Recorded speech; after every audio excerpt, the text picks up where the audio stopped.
Om Swastiastu, Namo Buddhaya, Salam Kebajikan.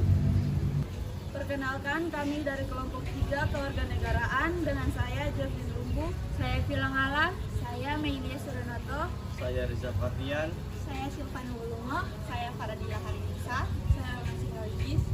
Kami dari kelompok 3 akan memaparkan presentasi kami tentang implementasi HAM di Indonesia. Implementasi HAM di Indonesia. Bagian pertama, pengertian implementasi HAM asasi manusia. Secara sederhana, implementasi bisa diartikan pelaksanaan atau penerapan.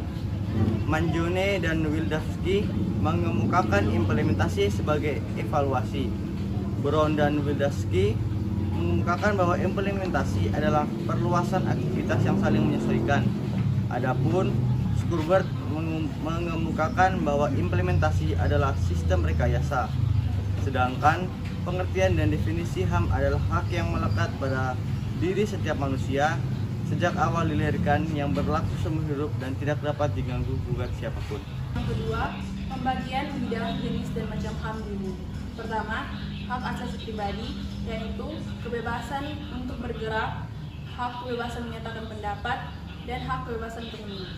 Kedua, hak asasi politik, yaitu hak untuk memilih dan dipilih, hak ikut serta dalam kegiatan pemerintahan, hak membuat dan mendirikan partai politik, hak untuk membuat dan mengajukan suatu usulan petisi.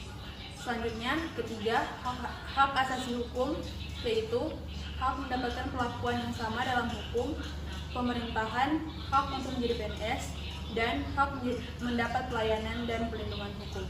Yang keempat, hak asasi ekonomi, hak kebebasan melakukan kegiatan jual beli, hak kebebasan mengadakan perjanjian kontrak, hak kebebasan menyelenggarakan hutang piutang, dan lain-lain.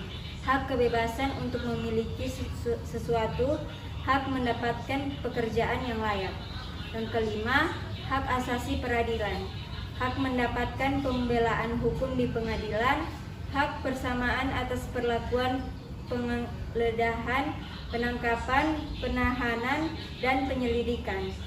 Yang keenam, hak asasi sosial budaya, hak menentukan memilih dan mendapatkan pendidikan, hak mendapatkan pengajaran, hak untuk mengembangkan budaya yang sesuai dengan bakat dan minat. 3. Tujuan implementasi HAM: mengembangkan kondisi yang kondusif bagi pelaksanaan HAM sesuai dengan Pancasila, Undang-Undang Dasar 1945, dan Piagam PBB, serta Deklarasi Universal HAM.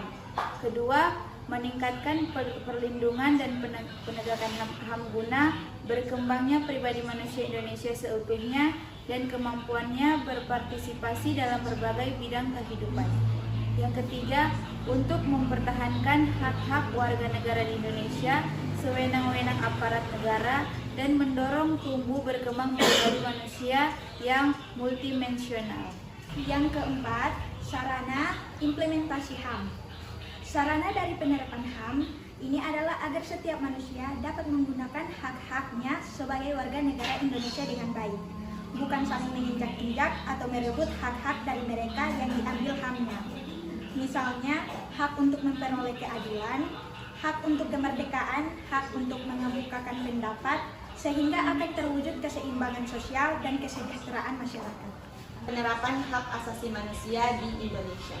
Dalam upaya penegakan hak asasi manusia di Indonesia dapat dilihat melalui usaha pemerintah yang melakukan berbagai hal, seperti membuat undang-undang tentang HAM, membentuk Komisi Nasional HAM atau Komnas HAM, memasukkan dalam kurikulum pembelajaran, dan lainnya. Yang terakhir yaitu kasus pelanggaran HAM di Indonesia. Yang pertama, kasus terbunuhnya Marsina, seorang pekerja wanita PT Catur Putra Suryo Porong, Jaim tahun 1994. Yang kedua, peristiwa penculikan para aktivis politik, yaitu pada tahun 1998. Yang ketiga, peristiwa Aceh tahun 1990. Yang keempat, kasus TKI Malaysia tahun 2002. Yang kelima, kasus terbunuhnya wartawan Udin dari Harian Umum Bernas tahun 1996. Dan yang terakhir, kasus Bom Bali tahun 2002 dan beberapa tempat lainnya. itulah tadi pemaparan materi kami tentang implementasi HAM di Indonesia. Sekian dan terima kasih.